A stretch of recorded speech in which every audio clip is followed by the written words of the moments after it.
Oh crap, I've been muted. Oh shit. How long have I been recording? Recording for 12 minutes. Alright. Damn. That sucks. Alright. Fortunately I didn't hit any major dialogue plots. Oh man. I was just picking up stuff, but that sucks. Alright, so hello and welcome to another episode of The Legend of Heroes Trails to Azure. I'm Project Aurora. I've been not live, but I've been recording for 12 minutes, 13 minutes, and I had no idea my mic was muted, because I'm a buffoon. So anyways, full disclosure, as I opened up with this episode earlier saying, hey, I basically immediately started recording again, right? Because, I used the wrong item. I am all over the place. Let me finish this fight first. Let me get myself together. We're gonna finish this fight, and then we're gonna get into it. Cause yeah, I'm goofing right now.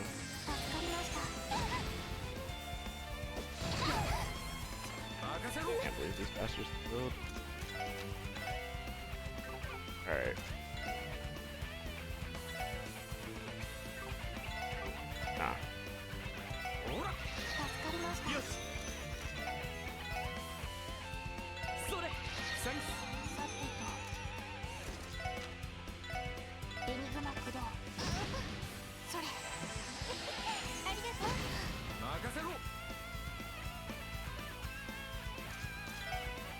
Ready.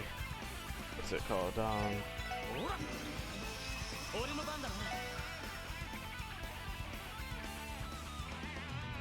Alright, okay. Looks like we got some turns now at least. energy circle it up.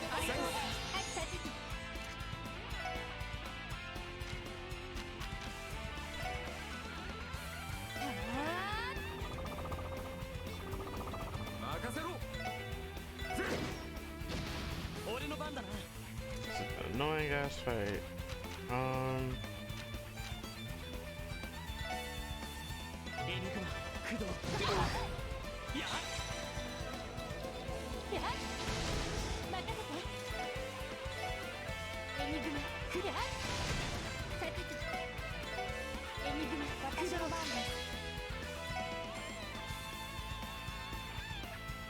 Oh shit. Yeah.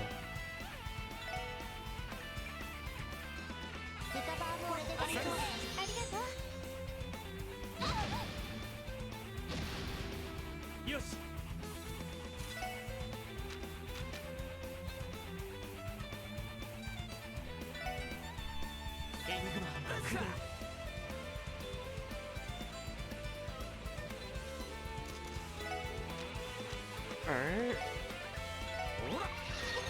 Crap, well Lloyd won't get it. It doesn't really matter. Yeah.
Alright.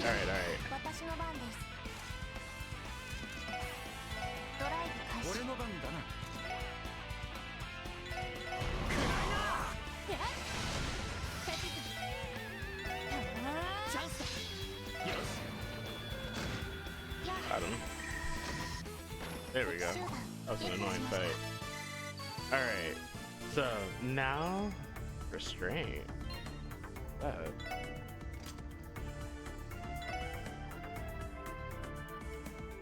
Enemy movement is slowed on the field. Okay. Alright. So hello and welcome to another episode of Project Aurora Plays The Legend of Heroes Trails to Azure. As I was saying in earlier, and I really don't know when my mic got muted. I could have sworn it was unmuted when I started recording. I don't know why I would have muted it. But anyways, I don't know how much longer this episode's gonna run because I went to I need to sleep for work, but I also have to play this game at this point, right? Like this is crucial stuff. Arios has left the Bracer Guild. You know, our president, has been established. You know, the CDF or the CGF is now the Crossbelt Defense Force. New uniforms. They seem pretty coercive. We got tanks in the city. There's a lot going down right now. So we're just gonna see how it plays out. I'm gonna do as much of this as I can, and that'll be that.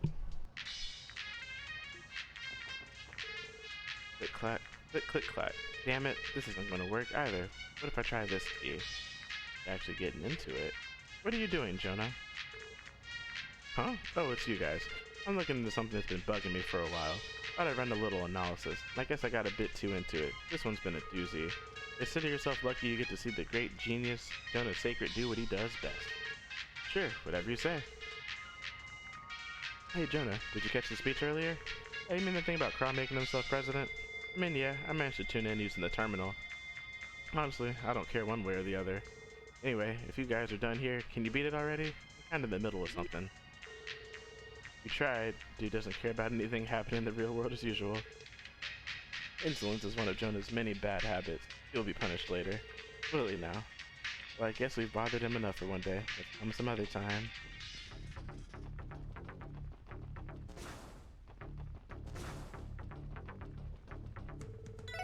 Alright.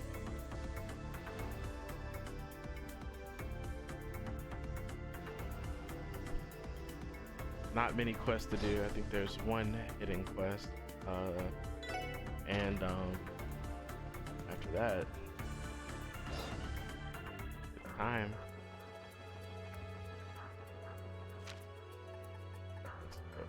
And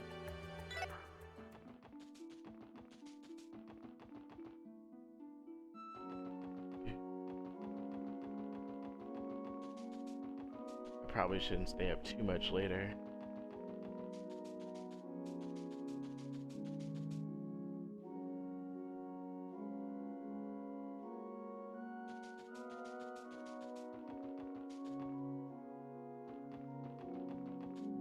Oh, oops, sorry. I apparently have not met the condition you said hidden.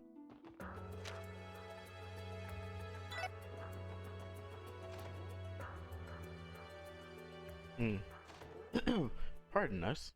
We're coming in.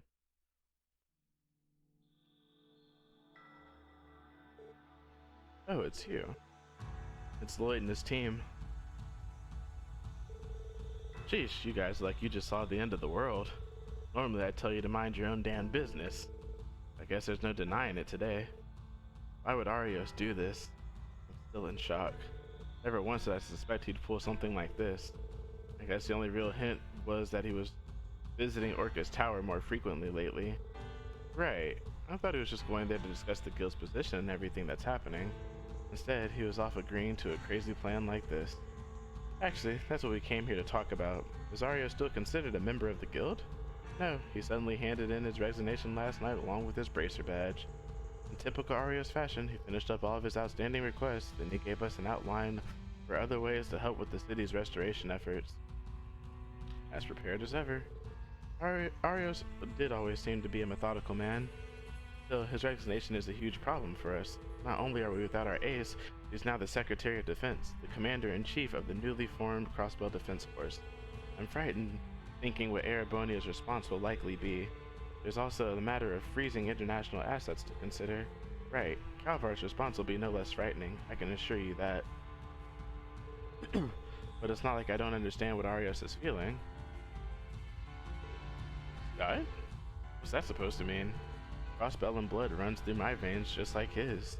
It's true that there used to be a couple of inexplicable incidents with unknown causes every year. I don't know what the truth is, but every crossbalance suspects they're caused by the Empire or Republic deep down. Well, to be fair, until recently, there hadn't been any kind of these accidents for years. I think the last one was 5 years ago, the one involving Saya and Shizuku. Does that mean the truck explosion that happened 5 years ago? People initially believed the orbital engine malfunctioned and sparked flammable cargo, but it always seemed suspicious. Saya lost her life and Shizuku her sight. That's how it happened, huh? We have heard small portions of the story already. It resulted in Arios quitting the CPD and taking up the supporting gauntlet. I came to know Arios once he joined the guild too. He never mentioned a word about the incident. It must have been weighing on him all these years. Now that I think about it, I can see why he agreed to do this. Michelle, forgive me for asking, but does anything about Arios' recent schedule seem suspicious? Huh? What do you mean, Lloyd? The Defense Forces Commander-in-Chief. A role like that is way too important for him to agree to that at the last second. Don't you think he'd been laying all the groundwork with Mayor, or rather President Krug, for all this entire time? This may even go back further than the last few weeks. Michelle? I don't believe it. How long has he been deceiving us? It's true that there were occasional location conflicts in his reports. I figured they were just mistakes, considering the absurd number of requests he was handling. And now that I think about it, he isn't the type to make those kinds of mistakes so carelessly. But he's been in cahoots with President Krug this entire time? Safe assumption at this point, yeah. Honestly, Lloyd, you've come to be so observant that it's almost scary. Thanks, but it was still rude of me to ask you something like that. While I'm at it, I may as well ask you another frank question. It's about the discrepancies between Arios' schedule and his location. Do you remember any instances from more than half a year ago? No. Why over 6 months ago? That before Mr. Crawl became mayor? Well, I doubt my memory is that good, but... Oh, maybe I spoke too soon. How so? It was the final day of the anniversary festival.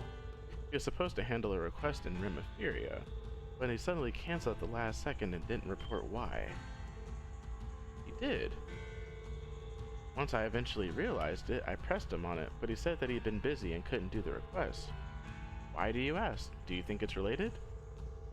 Well, the anniversary festival is probably the busiest time of year for us. It'd be perfectly understandable to make a mistake on a report. The last day of the anniversary festival. And on the last day of the anniversary festival. That was the day of the auction. The S'mores auction! Kia! He's the one that put Kia there? You think the two are connected? I don't know yet, but my gut is telling me they are.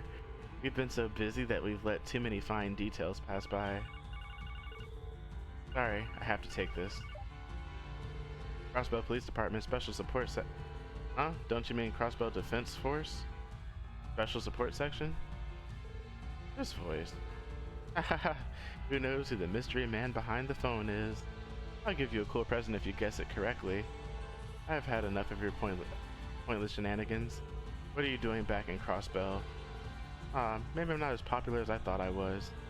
I know things have been going off the rails, but can't you spare some time to have a little chat? I'm sure it'll be worth your while. Fine. Where do you want to meet? Oh, man. Crimson and Co. Or maybe I should say the former Ravache compound. Let's make it the Don's old room. The basement, then. Got it. I'll be waiting for you. Was that Cal? Has he come out of hiding? He contacted us soon after Randy went missing last time. You serious? No, it wasn't. It was the Imperial Army's Captain Arundel. What? Him again? You're right to ask what he was doing coming back to Crossbell. Nothing good. What the hell is wrong with that guy? He said he wanted to speak with us at the old Ravache compound. Given his connection to the Red Constellation, we can't be too careful. Though, I think it's in our best interest to hear what he has to say. Guess so. It is worth the risk. I do think we should fully prepare ourselves before going, though. You guys never slow down, do you? Sounds like you have a real piece of work on your hands. The Intelligence Division's Lecter Arundel is nothing but a pain in the ass. You can always call us if you end up needing backup. But she said we still have a debt to repay from the wetlands. We appreciate it. We will contact you if it comes to that.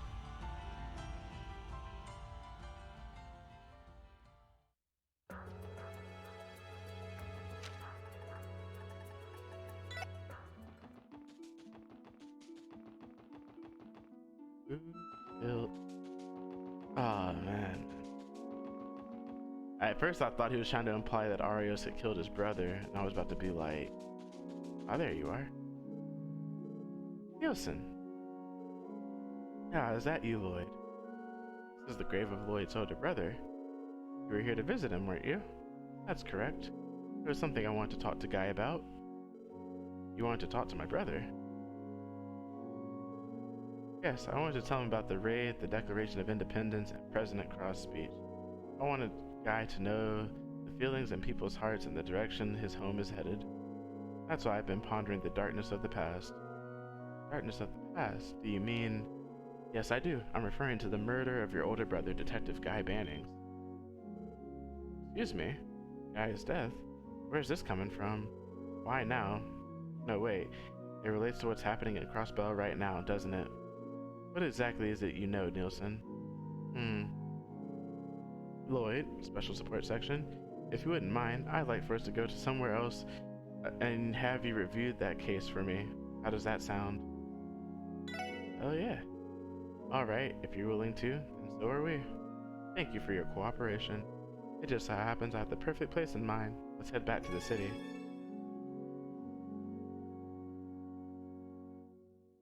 Where we at? Oh, it's back at. I come to Garant Jazz Bar specifically. 3 years ago, Guy and I had agreed to meet here for another one of our friendly info swaps. Just before the time and date we'd agreed on, I learned the news of his death. Oh, that's why. The cause behind the cult incident, the arrest of the Imperial and Republican faction Diet members, the election of a new mayor, the inaugural West Lemuria Trade Conference, raid on Crossbell City, and now Crossbell's Declaration of Independence. Each of these events may appear solitary, but they are all actually intertwined. In other words, they're all pieces of a much larger puzzle. That guy's death too? Oh no. The cause behind the cult. Okay, I'm about to say, guy. The larger puzzle? Could that be? Yes. If one were to figure out the bigger picture in all of this, the rest of the pieces would surely begin to fall into place.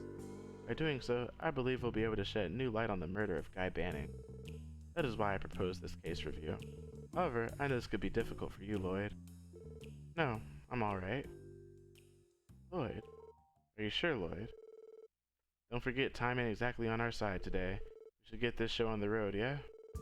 That's fine with me. Let's begin. We should start by examining the conditions in which Guy's body was discovered. It was a rainy day, 3 years ago, at Orcus Tower's construction site. Time of death was estimated to be just past dawn, though the body was not found until half a day later. As for the cause of death, it was hemorrhagic shock and blood loss. Someone shot him from behind with an orbital gun, straight through the heart. Does all of that sound correct? Yes, that's right. He was shot in the back. Damn, what the hell? Now onto this crime scene and the state it was in when his body was discovered. To begin, there were signs of a fierce struggle at the scene. However, the only physical evidence left behind was Guy's body itself. Not only were his favorite tonfas not at the crime scene, but his CPD badge that he proudly wore on his chest was missing as well. It's come to my understanding that his badge was recently discovered. Is it true that it was taken by a member of the Ravache Mafia? Yeah, we found it in Marsoni's office and he later confirmed it. The mafioso that took it even confessed to lifting it off his body after the cult incident was resolved. I see. However, that was, as you said, after the fact, as far as eyewitnesses go. There were none. At the time, there was no construction staff on site. The time of day and conditions were also unfavorable. It was the crack of dawn and there was a thunderstorm at the time. Because of that, there was no reason for anyone to approach the scene, leaving it isolated. To make matters worse, Guy didn't speak with anyone before heading there. No one knew where he was in the hours leading up to the crime. And that is where my trail goes cold. Everything you just heard is all I've been able to gather these last 3 years. Lloyd, is there anything you can add? No, I don't think so. Covered everything I knew too. Nielsen's ability to collect information never ceases to amaze me. Yes, even Guy was one of his sources before he passed. That must be why he has taken such a vested interest in this cold case. If you're ready, then let's move on to the case review. If we're to solve the case, then we must carefully consider the potential culprit. The obvious place to start would be to go over the most likely suspects, namely Ravache and the DG cult. Do you think that one of them is likely the culprit, Lloyd? Nope. Because Mafia didn't do it. Neither one of them. No, I don't. It couldn't have been either one of them. As far as Ravache goes, accounting for both Marsoni and the mafioso that picked up the badge, Joaquin told us that although he arranged for Ravache to kill my brother, they failed to carry it out. Garcia Rossi admitted it to Joaquin when Marsoni tried to take credit. There's also no evidence to suggest that anyone else within the Mafia went behind their backs and carried out the murder. Not only that, the guy was also already investigating both the Mafia and Joaquin. His defenses were up. He would have never put himself in a position where he believed either one of them could strike and take his life. I just can't fathom that would be the case. Gotta agree, chances are slim. Everything we've come to learn about the dude says he wasn't just ballsy, he was a damn good detective too. And that is right. I've never been able to accept that he lost to either the Mafia or the cult. I know that just as well as you do, elements of the case point elsewhere.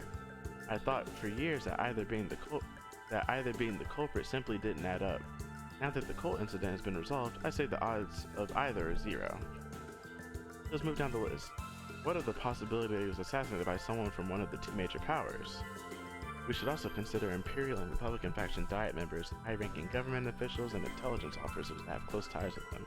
Do you think it's possible that Guy's death was at the hands of someone who matches that description? Why would they? No, I think that's unlikely. It's true there have always been officials within Crossbow with corrupt ties to the two major powers. It's also true that my brother was a staunch advocate of opposing those kinds of injustices. Additionally, we can now say for certain that spies from both countries were frequently visiting Crossbow around that time. But to be frank, I doubt it. As much as I believed in my brother, I know he was in no real position to touch them. They likely didn't view him as a serious threat. Unfortunately, you're probably right. I hate to admit it, but each country could apply tremendous pressure on this EPD to the state government if they really wanted to. Especially under the old administration when Guy was alive, it would have been far too easy. Yeah, it just doesn't fit. No matter how much of a thorn in their side he was, I don't think they would lure him somewhere to kill him. It would simply be too high of a risk when they could have just as easily silenced him through politics and bureaucracy. Bureaucracy, rather. Let's say, and I'm just talking about hypotheticals here, that Lloyd's bro was in contact with someone who could off him like that. He still wouldn't walk into an obvious trap. Same deals with the Mafia. I have to agree, so he was killed by somebody he knows. Probably trusted. Impressive. Those are my thoughts exactly. Let's consider our final possibilities. You eliminated a large pool of suspects that have been considered thus far. Tell me, do you think there is someone else who could fit the profile of Guy's killer? Hey, someone Guy knew very well. That's what I think. It was somebody he knew. It had to have been someone he knew and trusted. It's the only profile that fits perfectly. What? Are you serious? What makes you say that? Well, first of all, no one claims to have known where my brother was at the time. That leads me to believe he wasn't just going headfirst into danger by himself. Or at least, he didn't think he was. The only reason he wouldn't tell anyone and wouldn't have his guard up is if he was going to see someone he knew and trusted. That's true. Whether the guy was asked to go there or whether the meeting was his idea is impossible to say. But consider the meeting place, an empty construction site. Clearly, whatever the meeting was about, it had to have been important. They didn't want anyone to hear what they were discussing. It's possible the conversation went awry, completely broke down to the point of no return. Maybe that's why the other party took his life. And what of the topic? Any ideas? I honestly don't know. Whatever it was, it cost him his life. It was grievous enough for the other party to betray him. I don't use this word lightly, but it might have been linked to a very deep conspiracy. Conspiracy? We began this review by you saying that looking at the bigger picture could shed new light on this case.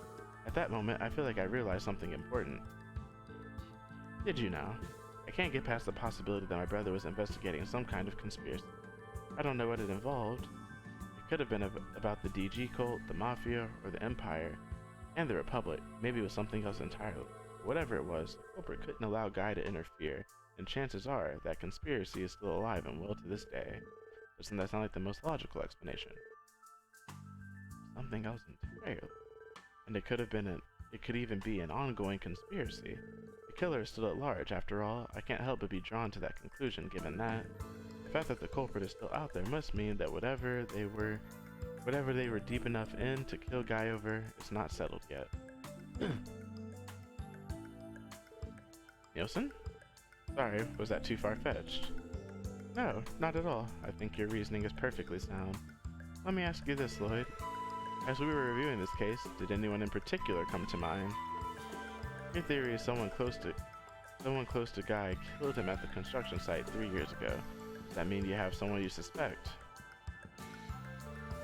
Unfortunately, I don't.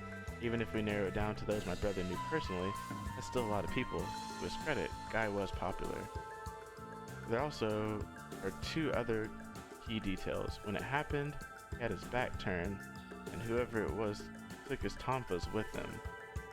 I suspect that those two details are important to figuring out what really happened that day. That said, if those two details alone could identify the culprit, the First Division would have solved the case 3 years ago. That's also a fair conclusion. Unfortunately, not every piece has been assembled yet, and the culprit cannot be identified. However, I do think one thing has made itself very clear. The only one who can uncover those missing pieces and finally solve this puzzle is you, Lloyd. Do you really believe that, Nielsen? I intend to. Haha, glad to hear it. It's strange, I suddenly feel as though I made good on my promise to meet Guy here 3 years ago and exchange info with him. I owe all of you my thanks for indulging me with this review. Not at all. I think we're in your debt yet again. You're too kind. However, I think I should be going now. I greatly look forward to the next chapter of the SSS Right. Someone guy knew, and I think Nielsen was looking to help us more than he was hoping that we would help him. He might be onto something, Tia. Keeping his promise to my brother could have been his real goal. I'm glad he and I got to meet. I can't help but agree. I feel ya. Alrighty, I'm fired up now. Let's get back out there. Yeah, next stop the Don's room of the old Rivage building. Let's see what we can drag out of Lecter. Alright, it is midnight. I need to go to bed. Alright, yeah, I need to sleep. I got work in the morning. I'm gonna try and wake up early in the morning and record another episode. Cause I gotta, bro, I'm invested. Anyways, thank you guys so much for watching this episode of The Legend of Heroes Trails to Azure. I'm sorry it's a bit on the shorter one and that I didn't progress the main story more. Best believe we're getting into the next episode. Thank you guys so much for watching. Take care and until next time.